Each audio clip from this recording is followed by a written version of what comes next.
আগে ১০ বছর আগেও সাধারণত মানুষ কখনোই চিন্তা করতো না যে আমি বাইন দিয়ে ছাগল পালমু অথবা সাদে ছাগল পালমু। হ্যাঁ, কিন্তু এখন কিন্তু পরিস্থিতির পরিবর্তন হইছে। কেন হইছে এইটা আমি আপনাকে বলতেছি। সুপ্রিয় ভাই, বোন, বন্ধুরা, আসসালামু আলাইকুম। কেমন আছেন সবাই? অনেকেই প্রশ্ন করেন যে আসলে ঘাস ছাড়া ছাগল লালন পালন করা সম্ভব কিনা?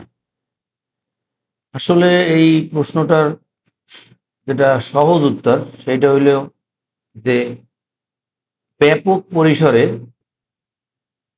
আপনি ঘাস ছাড়া কখনোই এই ছাগল অথবা গরু অথবা ভেড়া যাই পালেন এইটার কথা চিন্তা করা যাইবে না। এটা হলো বাস্তব। তো এখন যারা অল্প পরিসরে পালতে চান তাদের জন্য দেখা গেছে যে আপনি ঘাস ছাড়া শুধুমাত্র দানাদার খাবার দিয়ে হইলে পালার চেষ্টা করে দেখতে পারেন।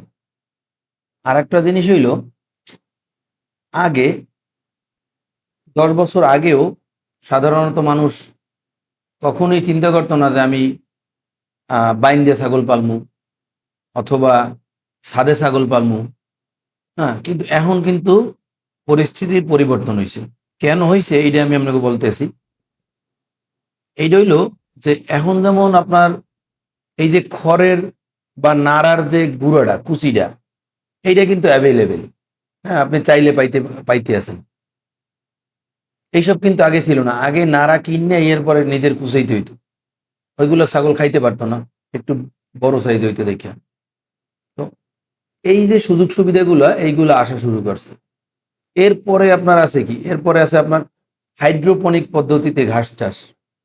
হ্যাঁ, এইটা একটা আধুনিক ঘাসের চাষের পদ্ধতি।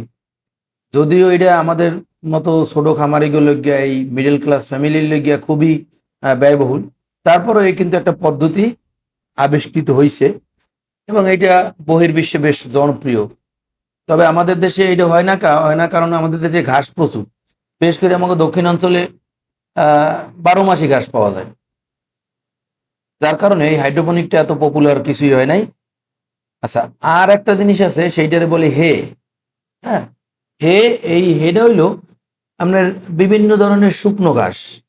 উদাহরণ হিসাবে কইতে পারি যে আমরা যখন এই শীতের মৌসুমে ধান উঠে গেলে যে কলইটা ফালাই, যেটারে কয় খেসারি ডাইল।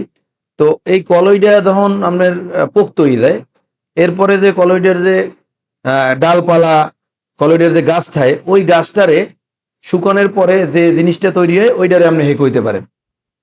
তো এইটা যদি কেউ সংরক্ষণ করে তাইলে ১২ মাস চাইলে সে ছাগলরে খাওয়াইতে পারে। আচ্ছা, এরপরে হইলো আপনার সাইলেজ। সাইলেজটা হইলো এইটা যথেষ্ট জনপ্রিয় এখন বর্তমানে মার্কেটে। হ্যাঁ, যে আপনার ভুট্টা গাছের যখন মিডিয়াম সাইজ হয় তখন ওই যে কচি ভুট্টাগুলো বেরোয়, ওইটারে কাইটটা মানে গাজন পদ্ধতির মাধ্যমে আপনার মানে সোজা কথা ফার্মেন্টেশন করিয়া একটা খাবার তৈরি হয়, এইটারে কয় সাইলেজ। এইটা সাধারণত ওই উত্তর অঞ্চলে হয়। তো আমরা যখন অর্ডার করি আমরা এই সময় কয় যে ভাই এটা অনেক বেশি নিতে হইবে, তাই আমাকে মতো ছোট খামারি তো এত বেশি পরিমাণ নিয়ে আমাকে পোষাইবে না। তো যাই হোক, মূল কথা হইলো যে ঘাস ছাড়া আপনি পালতে পারবেন। হ্যাঁ, কিন্তু অল্প পরিসরে পালতে পারবেন। বৃহৎ পরিসরে যদি চিন্তা করতে চান তাহলে অবশ্যই আপনারে ঘাসের বিকল্প কিছু খুঁজতে আপনি পারবেন না, আর এটা দিয়ে হইবেও না। তো দর্শক, আজকে এই পর্যন্তই। সবাই ভালো থাকবেন। আসসালামু আলাইকুম রহমতুল্লাহি ওয়া বারাকাতুহু।